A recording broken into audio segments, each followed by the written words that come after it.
All right, well, it's another day in America, and that means another violent school shooting. Of course, a shooting in Tennessee. This transgender student went back to the former school where she was bullied, shot up a bunch of kids, killed teachers, killed security guards. And this is a normal occurrence for us here in America. It honestly feels like living in the hood. You just hear of people getting shot, and it used to be like, oh my God, a school shooting. Now it's like, oh, another school shooting. Okay, that's like rain. That happens every couple of days here. So that was my first reaction. Obviously, that should not be happening. We got to do something to fix it. So how the hell are we going to fix that? A lot of people say ban all guns. One problem with that is we already have about 400 million guns in this country. So it would not eliminate the school shootings 100%. Some other people on the right would say arm teachers. Give teachers revolvers, give teachers pistols, so that these teachers could fend off school shooters. Okay, as badass and as cool as this sounds, being a cowboy teacher with a gun on your hip and just like mowing down assailants when they try to threaten your children, that sounds like a freaking action movie. It sounds cool as hell.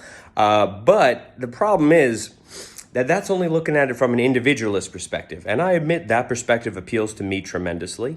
It sounds good in theory. Like it really sounds good in theory. The problem is, if you arm all teachers, it's far more likely that some students will get a hold of their guns and use them against the teachers or other kids. If you have, I guess, yeah, you guys all remember being a student. And hell, there are some schools out there where the kids are absolutely wild. You see videos all the time of teachers and students getting in physical altercations. So imagine if the student had the ability to take the teacher's gun during those physical altercations. You know, that's certainly been documented as happening before when teachers were armed. So I don't think that's a great solution either. Here are my best solutions for reducing the majority and eliminating the majority of school shootings in the United States. Number one, you could ban all gun purchases for Americans under the age of 30. So the only way you're buying a gun in this country is if you're 30 years old and you're an American citizen. All right, you could drop this to 25 if you'd like.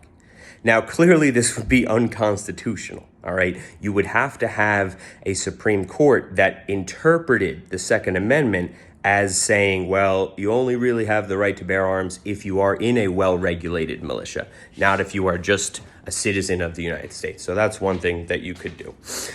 Another thing that you could do, and this is an idea suggested by the illustrious Ben Shapiro, is to treat public schools like they treat Jewish country day schools. There are many Jewish country day schools in my area, and Shapiro is right about how heavy the security is.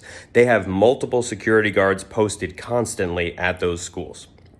Another thing you could do is secure the school more like a bank. You could have a single point of entry and multiple points of exit. Have that single point of entry guarded at all times when the school is open. These guards need to have AR-15s, okay? The guards can't have pistols when the murderers have AR-15s. The guards have got to have them, and this has got to be provided by the government. Now, this would cost money. It would cost a lot more money. It would make education cost more. But we need to keep our students alive. We can't just keep doing this school shooting thing. Like, we can't. Like, I know it seems like we in this country just all live in the ghetto and, you know, murder is common. But it shouldn't be that way. It shouldn't be that murder is common in this country. You look at other countries, they don't have this problem. And we're supposed to be the greatest country in the world. We should be able to fix this. So number one, ban gun purchases if you're under 25 or if you're under 30 years old. Number two, guards with AR-15s around the schools at all times. Number three, you've got a single point of entry, multiple points of exit to the school. Another possibility is banning semi-automatic weapons. So semi-automatic means one pull of the trigger and one bullet is shot. And so that would leave you with only things like a bolt-action hunting rifle or a shotgun or perhaps a revolver if those were included. So those would be the only things being able to be purchased.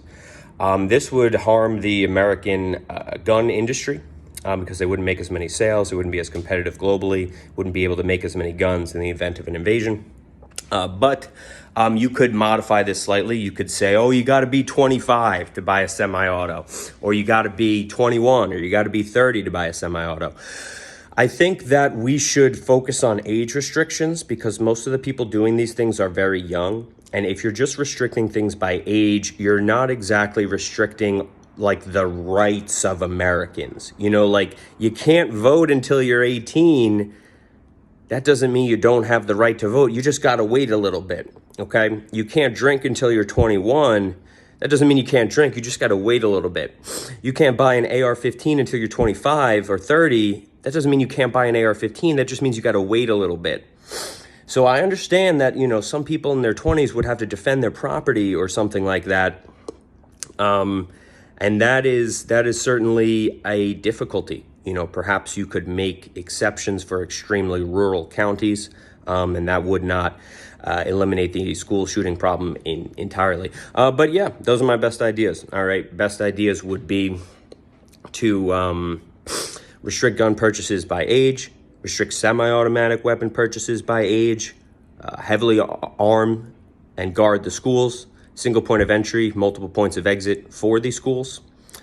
And then you also have more Band-Aid type of solutions, which are things like bulletproof panic rooms within each classroom, or bulletproof doors that cannot be breached. So these are the best Band-Aid solutions. So short of, you know, doing any sort of political change, definitely every school in the country should have those. Bulletproof doors and a bulletproof panic room within the classroom itself. All right, this is Tim Dugan signing off. Another mass shooting in America.